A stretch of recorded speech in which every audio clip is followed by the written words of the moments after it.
TV타임즈. 네, 더 막내 작가와 함께 시선집중의 문을 열겠습니다. 어서 오세요. 네, 안녕하세요. 어제 저희가 방송을 마치면서 코로나19 의료 현장에서 땀 흘리고 계신 의료진께 소소한 감사의 마음을 표현하겠다. 문자 주시면 묻지도 따지지도 않고 커피 쿠폰 보내드리겠습니다. 약속을 했잖아요. 네. 몇 분만 소개를 해드릴게요. 네. 이유라님, 간호사입니다. 복직한 지 얼마 안 돼 다시 방호복을 입고 있습니다. 정말 힘들더라고요. 새삼 제 휴직 기간 동안 동기, 선배, 후배들이 얼마나 힘들었을까 싶습니다. 제발 방역수칙 잘 지켜주세요.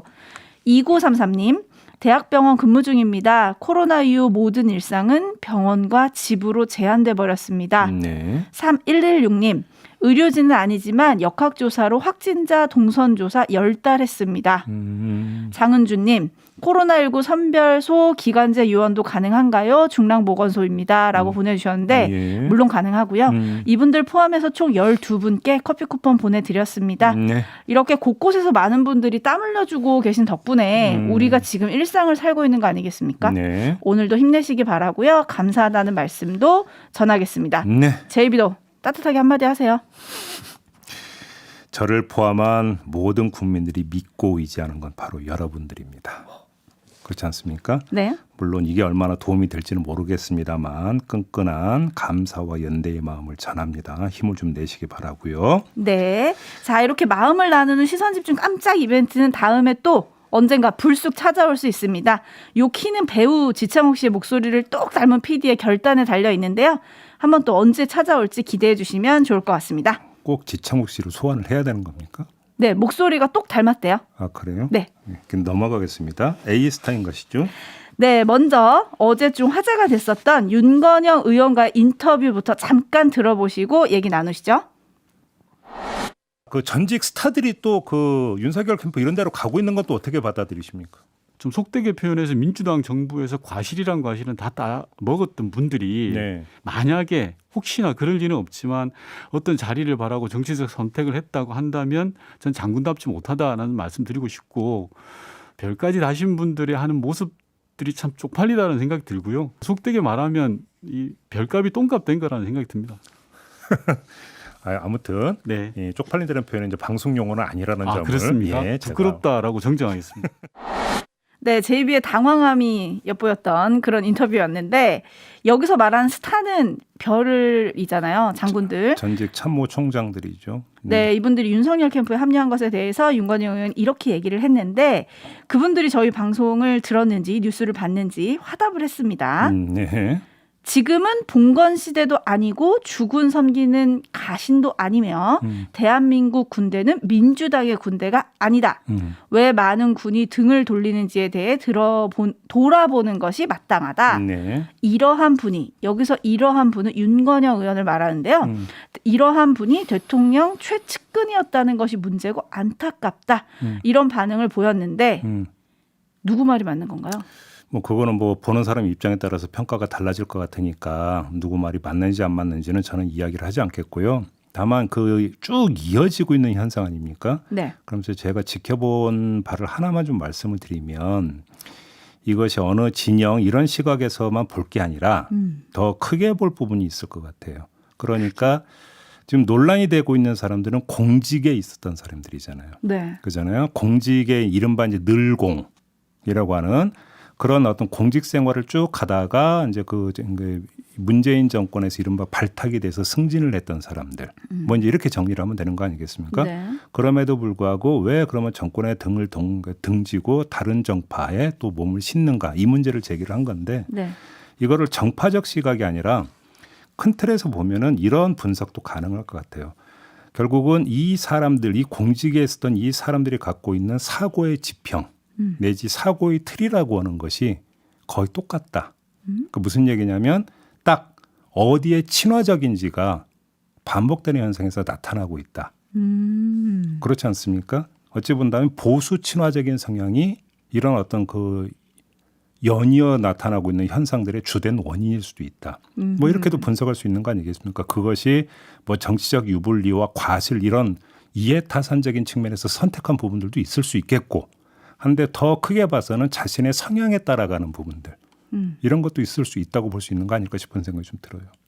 알겠습니다. 또 어떤 공방이 이어질지 또 누가 어디로 갈지 이런 것도 좀 지켜보면서 대선을 좀 맞이해야 될 것 같은데요. 지켜보도록 하겠습니다. 자, 뉴스와 분석이 함께하는 JB타임즈 오늘 주목할 뉴스 챙겨드리겠습니다. 첫 번째 뉴스는 어제부터 아주 터진 뜨거운 뉴스네요. 신생 인터넷 언론사죠. 뉴스버스가 어제 보도를 내놨습니다. 네. 간단히 축약해드리면 총선 코앞이었던 지난해 4월 3일 김웅 당시 총선 후보가 손준성 당시 대검 수사정보정책관, 현재는 대구고검 인권보호관으로 있는데요. 네. 이 검사로부터 고발장을 전달받았다라는 겁니다. 유시민, 최강욱, 황희석 등 정치인들, 그다음에 MBC 기자 등 뭐 도합 11명을 고발하는 내용으로 고발인 나는 빈칸으로 되어 있었다고 네. 하고요. 고발장 수신처는 대검찰청 공공수사부장으로 기재돼 있었다는 겁니다. 네. 고발 내용은 검언유착 보도를 하고 정치인들이 이 과정에 개입했다는 내용으로 공직선거법상 방송신문 등 부정이용죄 그리고 정보통신망법상 명예훼손죄 등등이라고 하는데 네. 간단히 말해서 고발을 사주한 것이다. 이게 이제 뉴스버스의 보도 요지인 거죠. 네. 이 뉴스버스는 김웅 당시 후보가 4월 3일 이 고발장을 미래통합당에 전달했고 5일 뒤인 4월 8일 손 검사가 이 김웅 후보를 통해 또 하나의 고발장을 당에 전달했는데 그 내용은 최강욱 당시 후보의 공직선거법 위반 혐의에 공직선거법상 허위사실 공표 혐의를 추가 고발하는 내용이었다. 네. 이런 거고요. 네. 지금 길라님이 세상에 어떻게 이런 일이라고 놀라고 계신데 이게 사실이라면 엄청 큰 사건이잖아요. 그러니까 김호수 검찰총장이 바로 대검 감찰부에 진상조사를 지시를 하지 않았습니까? 네. 뭐 사실상 감찰을 지시했다 지금 이런 뭐 이제 분석이 나오고 있는데 일단 그 진상조사를 지시를 했으니까 진상조사 결과가 나올 거고요. 네. 여기에다가 뉴스버스도 뭔가 후속 보도를 예고를 했으니까 네. 진짜 오늘은 사실은 단정을 하지 맙시다. 오늘은 딱 한 가지 점만 뽑아내서 좀 짚어보고 싶은데요. 하나. 뉴스버스 보도가 나온 직후 뉴스에 등장하는 두 인물, 즉 김웅 현 의원과 손준성 검사의 입장이 나왔는데 네. 여기서 이해 못할 대목이 하나가 있습니다. 어허. 자, 먼저 손준성 검사의 그 해명은 이런 겁니다. 이 보도 내용이 황당하다. 아는 바가 없어서 해명할 내용도 없다. 이렇게 네. 딱 잘랐어요. 그런데 김웅 의원의 해명을 보면은 장황합니다. 정당과 국회의원은 공익신고의 대상으로 이에 대한 공익제보를 마치 청부 고발인 것처럼 몰아가는 것은 공익제보를 위축시키는 것으로 심히 유감이라고 했고요. 네. 그러면서 당시 의원실에 수많은 제보가 있었고 제보받은 자료는 당연히 당 법률지원단에 전달했다. 제보받은 자료를 당에 전달하는 것은 전혀 문제될 수 없다. 고발장이 공익제보다? 자, 여기서 짚어야 되는 것은 딱 하나거든요. 고발장을 손준성 검사가 전달을 했고 김웅 현 의원이 받았느냐 아니냐. 딱 이거 하나뿐이거든요. 네네. 고발장을 전달하고 받은 게 사실이라면 이 고발장 전달 사실의 성격을 둘러싼 논란은 사실은 제가 볼 때는 의미가 없어요. 어허. 김웅 의원은 공익제보 운운했지만 이거는 사실 공익제보가 아니라는 건 삼척동자도 알 수 있어요. 첫째, 공익제보 대상이 의원이라고 했는데 당시 그 김웅 의원은 후보였지 의원도 아니었고요. 네. 또 뭐 그렇다 하더라도 이 제보라고 하는 행위는 공익을 위해서 감춰진 진실을 세상에 알리는 행위인데 고발하라는 내용이 어떻게 그게 제보가 될 수가 있는 겁니까? 이거는 제가 볼 때는 논란을 벌일 이유가 전혀 없다고 보고 네. 결국은 이 고발장을 전달했고 받았느냐 아니냐 이 사실만 밝혀지면 되는 문제거든요. 네. 그래서 하는 말인데 차라리 손준성 검사의 해명은 이해가 가요. 그러니까 그의 해명이 설득력이 있다라는 뜻으로 이해가 간다는 게 아니라 네. 저 사안에 대한 해명은 오직 전달한 사실이 있다 없다 말고는 달리 해명이 나올 수 없다라는 거예요. 그런 점에서 사실이 아니기 때문에 해명할 내용도 없다라고 하는 것은 어찌 본다면 그 사람 입장에서는 모범 답안일 수도 있겠죠. 네. 그러니까 그 다음에 그러면 손준성 검사의 이 해명이 사실인지 아니지만 가리면 되는 거거든요. 근데 김웅 의원의 해명은 도저히 이해할 수가 없어요. 그래서 되묻는 건데 그런 고발장을 받긴 받았다는 얘기입니까? 받지 않았다라는 얘기입니까? 그잖아요. 지금 그 해명을 보면은 받았는지는 확인되지 않는다죠. 또 그러니까 했던 해명을 보면 확인되지 않는다라고 하는 표현은 제3자가 쓰는 표현이에요. 그러니까 누구로부터 받았는지 확인되지 않는다. 그렇죠. 그건 제3자가 쓰는 표현이고 당사자로 지금 그 뉴스버스는 보도를 한 거잖아요. 네네네. 기억나지 않는다도 아니고 확인되지 않는다. 그러면 받았다라는 것도 아니고 안 받았다는 것도 아니지 않습니까? 네. 이런 해명이 어디 있어요? 그러니까 지금 김웅 의원이 얘기할 거는 받았는지 안 받았는지 예스 또는 노 이것만 대답하면 되는 건데 네. 피해가고 있다는 거예요. 그러니까요. 김웅 의원이 낸 입장문을 제가 다시 읽어드리면 당시 정보 제공자의 신원을 보호하기 위해서 전달받은 대화창은 모두 지웠기 때문에 현재 문제가 되고 있는 문건을 제가 받았는지 누구로부터 받았는지 확인되지 않는다. 아니 그러면 거기서 기억의 영역은 없는 겁니까? 다시 말해서 그러게요. 이거는 자료의 영역이잖아요. 네. 대화창을 폭파시켜버렸기 때문에 확인할 수 없다라는 얘기와 그러면 그때 받았는지 안 받았는지 기억에 없다라고 하는 것은 꼭 똑같은 뜻입니까?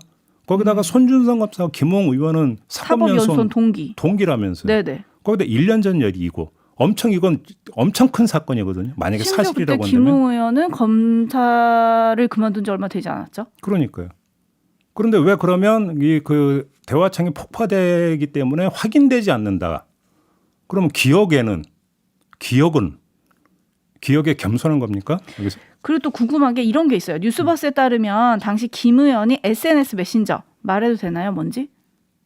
네, 말해도 네, 돼요. 텔레그램. 네. 이걸로 고발장을 받아서 당에 전달한 걸로 보입니다. 이 텔레그램은 받은 문건을 다시 전송을 하면 출처를 표기하는 기능이 있다고 합니다. 네. 그래서 보도 사진에 보면 위에 손준성 보냄이라고 적혀 있는데 이게 포토샵이나 CG가 아니라 휴대폰의 화면을 캡처한 사진이라고 하거든요. 그럼 이에 대한 설명도 김웅 의원이든 송 검사든 해야 돼요. 그렇죠. 그러면 그 캡처된 휴대폰 화면, 그 화면이 그러니까 나오는 휴대폰은 누구의 것입니까? 그건 제가 모르죠. 그러니까요. 근데 아무튼 캡처까지 했다라는 거잖아요. 네네네. 왜 했습니까? 그러면? 근데 그거는 또 어떻게 남아서 폭파됐다면서요. 그렇죠, 대화창이. 그렇죠. 근데 네. 그러니까 캡처하면 어떻게 남아서 뉴스버스에 그 입소가 돼서 보도까지 됐을까요? 그러니까요. 지금 궁금한 게 많은데 촌철님들도 와 반응이 거의 폭발적이세요. 데이지님 공수처가 이름값 할 타이밍이 지금입니다. 라고 보내주셨고요. 예. 프라우스님 사실이라면 윤석열 검찰의 구태타입니다. 라고 보내주셨고요. 이민옥님 그 밥에 그 나물이 수사한다면 결과가 제대로 나올지 의문입니다. 그리고 7025님 오늘의 동지가 적으로 세상에 믿을 만한 사람이 없죠. 윤석열 후보는 소상히 설명하시길. 여기서 동지가 적으로 이거는 누구를 말하는 걸까요? 네.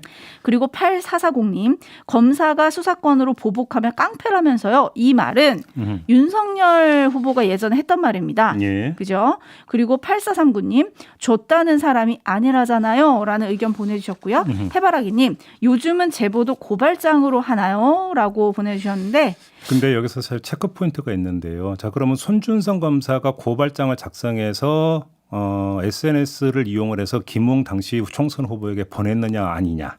이것들이 이제 밝혀내야 되는 거잖아요. 네. 자, 밝혀내기 위해서 가장 중요한 것은 물증을 확보하는 거잖아요. 네. 근데 이것이 상당히 난관에 봉착할 수도 있어요. 왜냐하면 윤석열 당시 검찰총장 징계 과정에서 그 이른바 판사 사찰 문건 논란이 불거졌고 그래서 당시 이제 압수수색에 들어갔는데 허탕을 친 일이 있었습니다. 네. 왜냐하면 당시 손준성 수사정보정책관 지휘였잖아요. 이때 보도가 나왔던 게 그리고 이제 많이 알려졌던 게 여기서 작성되는 문건은 바로 또 삭제가 된다라고 하는 이런 보도가 있었어요.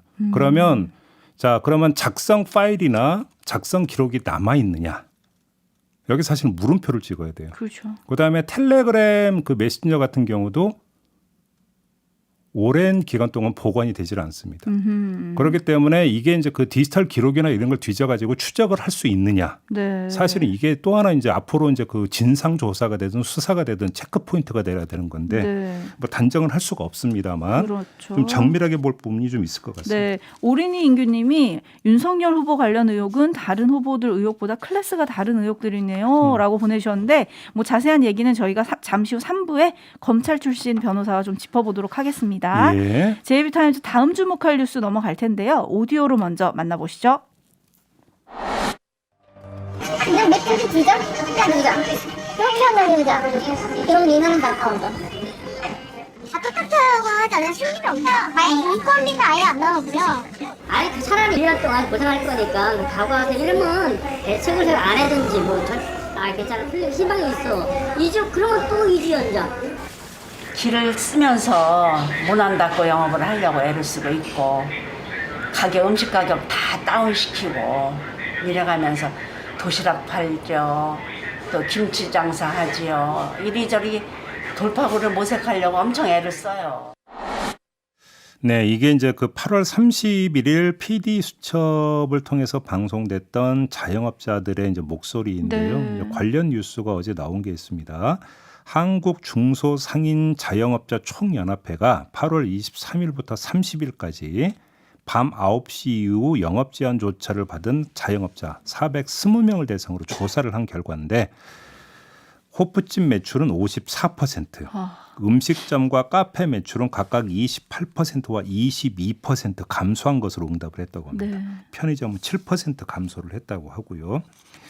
이 백신 2차 접종 완료자 2명을 포함해서 4명까지 이제 모일 수 있게 조치한 후 3명 이상 고객을 경험한 자영업자는 26%에 불과했다고 합니다.